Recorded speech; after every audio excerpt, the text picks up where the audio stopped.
So we want to put a stake in the ground through this publication and say we want to do something about it. So that's in essence what that is about. Yeah. Wow. Wow. And once again, these pictures, all of this was taken by the students, not That's by correct. Susie. Yeah. Not by Susie, that's right. Yeah, And yeah, of so course, this is exciting. Photogenx. Photogenx Yeah. around the world. Fantastic. So once again, now, is there a specific website, or Yeah. I know we have the voiceforthevoiceless.com. Yeah, they can get to it through that. And that's on the perfect, screen there, perfect. and you can find out how to get these books. And Yeah. But Paul, you and Susie have had a chance to travel the world. Even with Lauren Cunningham, the founder of YWAM, you've traveled with him for years as well. And it's probably hard for you to even know how many countries you've been in, or have you been one of those that have kept track? Oh, I don't really keep track. Some people know exactly, you know. I sort of get a bit foggy, you know, all the mathematics sort of gels in my brain. But you've really had a chance to see the world and the suffering in the world as well. But one part of the world and one situation has really grabbed you and took a lot of your time and a lot of energies because you committed to do something about something you encountered in the Amazon in Brazil. Yeah, Talk to us about that. Well, back in 2007, I think we spoke about briefly then, my wife went into the Amazon to begin to focus on this issue of infanticide. Essentially, if a child is unwanted for various reasons, if they are born of a twin or triplet, or born to a single mum, or born handicapped, the penalty is death for that child. And often the children are buried alive under the ground because the belief is that they are a manifestation of an evil spirit. And so they bury them alive so that the last breath is underground. And so the spirit dies with the body of the child. We heard about this. And you know, sometimes you hear about things and it's just overwhelming. It's like, I mean, you know, Can this really be true? Can this really be true? And what can I do about it? Right. And it's so easy just to turn the page and go, well, someone else can deal with that. But we really felt the Lord speak to us.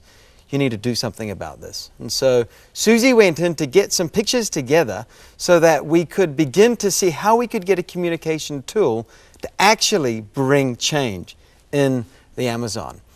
And as we began this journey, you know, God just engaged and just, you know, when you're walking with His Spirit, He like supercharges just the little things that you do and makes it effective. And as you'd mentioned before, there's a whole thing of the DVD, which is showing the story of Hakani, this little girl who was buried alive, and then there were so many attempts of her life, but she survived. And this is who Susie met on that first trip. Exactly. Yeah, exactly. And I just saw her about a month ago. Very dynamic, vivacious, strong, young teenager now. Yeah. But her life has really sparked change. And what's happening in Brazil right now, the nation of Brazil, is that there is a strong movement within the legislative process of the country. Pompeu de Matos, who is the president of the Human Rights Committee of the Brazilian Congress, has seen the video, and it prompted him to really do something about it because it has a quasi-legality. Now, for sure, the Brazilian government does not support this in any way, but just the way that things are constructed allows it to sort of happen without any real follow-through. So he wants to bring a stop to this, and a constitutional amendment to say that the right to life of a child or a young boy should take priority over the right to cultural diversity, which will actually close the quasi-legality that this has. Say that again, the right to life. Say that sentence again. The right to life should have a higher priority over the right to cultural diversity. That's a huge one when That's you a get huge into, one. as you travel into different nations, isn't it? It totally is. Yeah. Absolutely. Yeah, so this is the question actually of the day. This is a question, a lot of these voice for the voiceless issues that we see in the world today is a tension between what is the value of life and what is the priority of culture. And the Amazon is, I'm sure, full of tribes, perhaps even some tribes that the modern world hasn't even encountered yet. Yeah, well, there are some, particularly those living up in the trees and that actually have never been engaged. They actually live up in the trees. Yeah, yeah. Wow. It's an amazing thing, you know, the great diversity and creativity of God.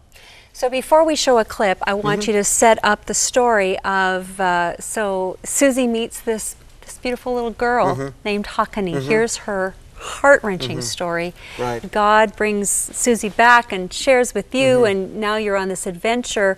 Fast forward to, how did the DVD get produced? Hollywood, how did they get involved? Right, well, Susie began to speak about this publicly. Now, there are a lot of real sort of, you know, sensitivities around this because of the status of this in Brazil and the Amazon and so forth. But we really felt, and our partners in Brazil felt like now was the time. So she began to speak out about it. And as she did, a Hollywood producer heard about it and was just, you know, in a place in his life where he didn't have a job right then, and it was a time of the Hollywood writer strikes. So a bunch of his mates, you know, were not working on anything right there and then. And when he heard about it, he felt like, I've got to do something about this. And so very, very quickly, he got his team together of, I mean, top guys. And they went down to the middle of the jungle and produced this movie. Now, that was a challenge. These indigenous people had never even seen a movie before, much less acted in one. And, you know, they're pretty strong people. You're not going to get them to walk across the set even if they don't want to. So it was a challenge. But in about 2 weeks, they shot the whole thing. And then, of course, there was a post-production.